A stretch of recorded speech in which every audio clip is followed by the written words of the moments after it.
प्रधानमंत्री श्रीयुक्त नरेंद्र मोदी 3 दिन ओडिशा आसते।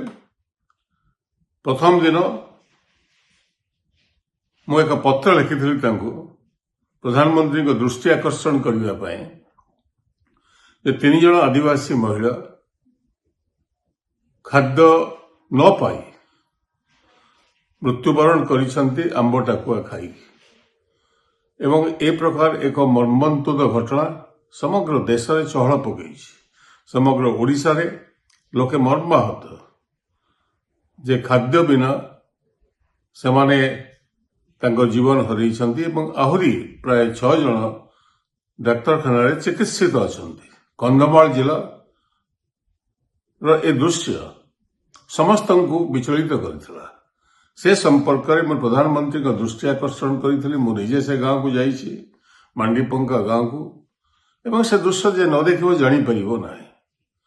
राज्य सरकार के पक्षरु कहागला जे चाउल दिया है किंतु एक्चुअली चाउल दिया जाई नथिला। नवेम्बर 2 रे अक्टोबर चाउल तांको जहा तांकर हक थिला ताको दिया गला, मासे डिले करा गला। चाउल नथिला एवं तिरोट अंचल कामधंदा नाही, एनआरजीएस काम नाही, डाक्तरखाना से 120 किलोमीटर दूर एवं यही अवस्था रे लोके सेठी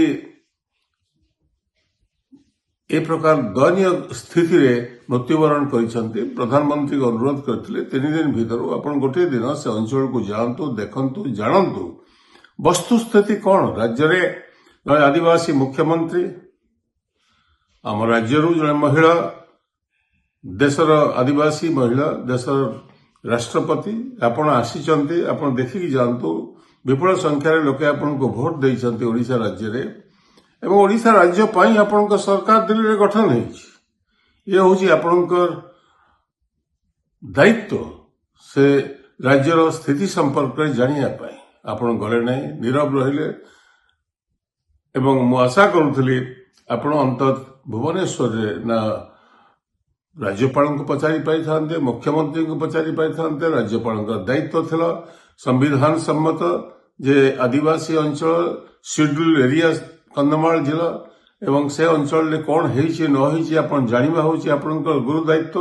आपण डीजी पुलिस डीजी सम्मेलन में व्यस्त रहिले, स्वाभाविक डीजी सम्मेलन हो आपण आसंतु एवं गहली चहली लागू, से कहारी आपत्ति नहीं। आपत्ति मोर एथिकी जे मौलिक समस्या संपर्क करे आपण यदि दृष्टि दे थांते लोके आपण को आहुरी बाहवा दे थांते।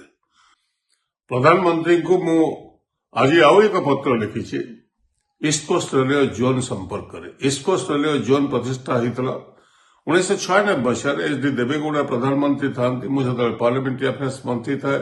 रामविलास पासवान रेल विभाग मंत्री था। एक प्रस्ताव आसला ये 4टी नुआ रेलवे जोन प्रतिष्ठा हो समग्र देश में एवं से प्रस्ताव देइथिली जे Odisha Madhya east coast railway zone प्रतिष्ठा हो। कैबिनेट से अप्रूव करथिले, प्रतिष्ठा हला। वालटियर डिवीजन, खोर्धा रोड डिवीजन एवं संबलपुर डिवीजन को नहीं ओडिशा रे प्रतिष्ठा हला ईस्ट कोस्ट रेलवे जोन 1996 मसीह एवं से जोन आज पर्यंत भारत एक नंबर जोन ने परिणत होइछि। कारण प्रति वर्ष east coast railway zone Indian railway को प्राय 25-30 हजार कोटी टंका लाभ दौछि। अन्य कौन जोन ए प्रकार स्थिति नहांती एवं ओडिशा एक नंबर होइकि प्रति वर्ष चलीछि। एवं निष्पत्ति होइछि जे ईस्ट कोस्ट रेलवे जोन रो मोस्ट इंपोर्टेंट डिवीजन होछि वालटियर डिवीजन। से वालटियर डिवीजन को आंध्र प्रदेश एक नुआ जोन प्रतिष्ठा करागला केंद्र सरकार द्वारा एवं से zone south coast railway zone हिसाब रे नामकरण करागला एवं तार शुभ तार कार्य आरंभ करा जाइछि एवं सेतरे वालटियर डिवीजन को मिसै दिया जाइछि। जार परिणाम हबो जे entire east coast railway zone जे 1 नंबर थिला से 10 नंबर के और तळु को खसी जिवो एवं प्राय एक प्रकार से पंगु हे जिवो। से संपर्क में बार बार चिठी लिखी प्रधानमंत्री को, रेल मंत्री को। रेल मंत्री आम राज्य एमपी की जाइछंती अश्विनी वैष्णव। से संपर्क रे ताको विरोध करिया तो दूर कथा, से संपर्क से प्रोएक्टिवली काम करछंती कि जते जल्दी हो जाई पारे। तार अर्थ हला जे ईस्ट कोस्ट रेलवे जोन पंगु हबो। हां, जो आंध्र प्रदेश रिअर्गनाइजेशन बिल पार्लियामेंट रे पास होता गोटे कथा केवल कहला जे एग्जामिन करा वेदर ଆଉ ଗୋଟିଏ ଜୋନ୍ ପ୍ରତିଷ୍ଠା କରାଯାଇପାରିବ କି ନାହିଁ। କୁହାଯାଇ ନଥିଲା ଯେ ୱାଲଟିୟର ଡିଭିଜନକୁ ନେଇକି ମିଶାଇ ଦିଆଯିବ ନୂଆ ରେଲୱେ ଜୋନ୍ ହେଲେ କୋଉଠି ଆନ୍ଧ୍ରପ୍ରଦେଶ ସେଠି ତ ଦୁଇଟା ଡିଭିଜନ ଅଲରେଡି ଅଛି ସିକନ୍ଦରାବାଦରେ ଆନ୍ଧ୍ର ଜୋନ୍ ଭିତରେ ଏବଂ ଆନ୍ଧ୍ରପ୍ରଦେଶରେ ଜୋନ୍ ପ୍ରତିଷ୍ଠା ହଉ କାହାର ଆପତ୍ତି ନାହିଁ, କିନ୍ତୁ ୱାଲଟିୟର ଡିଭିଜନକୁ କାହିଁକି ନିଆଯିବ ସେ ଜୋନ୍ ଭିତରକୁ, ଯାହାଫଳରେ ଅନ୍ୟପଟେ ଏକ ଜୋନ୍ ଓଡ଼ିଶାର ବିକାଶରେ ସବୁଠୁ ବଡ଼ ଏକ ଅସ୍ତ୍ର ହେଇଛି ତାକୁ କାହିଁକି ପଙ୍ଗୁ କରାଯାଉଛି ସେ ସମ୍ପର୍କରେ ମୁଁ ପ୍ରଶ୍ନ ରଖିଲି ପ୍ରଧାନମନ୍ତ୍ରୀଙ୍କୁ ଯେ ଯେହେତୁ ସେ ଭୁବନେଶ୍ୱରରେ ଅଛନ୍ତି ଏବଂ ଏ ସମ୍ପର୍କରେ ସେ ଦୃଷ୍ଟି ଦେବେ ଏବଂ ଯୋଉ ନିଷ୍ପତ୍ତି ନେଇଛନ୍ତି ସେ ନିଷ୍ପତ୍ତିକୁ ବଦଳାଇବେ।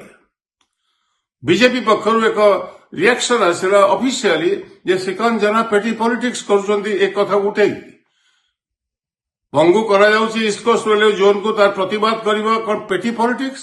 ଓଡ଼ିଶାର ବୃହତ୍ତର ସ୍ୱାର୍ଥ ପାଇଁ କଥା କହିବା କଣ ପେଟି ପଲିଟିକ୍ସ?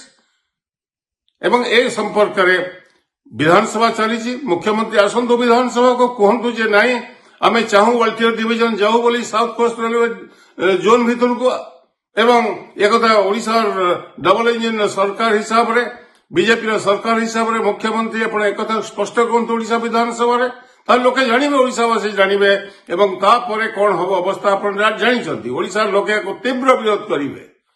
ଆମର ତିନିଟା ଡିଷ୍ଟ୍ରିକ୍ଟ ସୁନ୍ଦରଗଡ଼ ଏବଂ ମୟୂରଭଞ୍ଜ ବାଲେଶ୍ୱରକୁ ନେଇକି ଆମେ ଚାହୁଁଛୁ ଯେ ସେକୁ ଆଣିକି ତମେ ଇଷ୍ଟ କୋଷ୍ଟ ରେଲୱେ ଜୋନରେ ଭର୍ତ୍ତି କରିଦିଅ, ତା ବି ହେଇନାହିଁ, ଆମକୁ ମନା କରାଗଲା। ଅଥଚ ୱାଲଟିୟର ଡିଭିଜନକୁ ନେଇକି ରଖି ଦିଆଯିବ ତା ଭିତରେ, ଆଠୁ ବଳି ଅନ୍ୟାୟ କିଛି ଥାଇପାରେ। ତାର ପ୍ରତିବାଦ କରିବା ହେଉଛି ମୁଁ ପେଟି ପଲିଟିକ୍ସ କରୁଛି। ମୁଁ ଆଶା କରୁଛି ମୁଖ୍ୟମନ୍ତ୍ରୀ ଆଗାମୀ ବିଧାନସଭାରେ ଯୋଉ ବିଧାନସଭାର କ୍ଷେତ୍ର ଚାଲିଛି ସେ ସମ୍ପର୍କରେ ଏହାକୁ ସ୍ପଷ୍ଟ କରିବେ।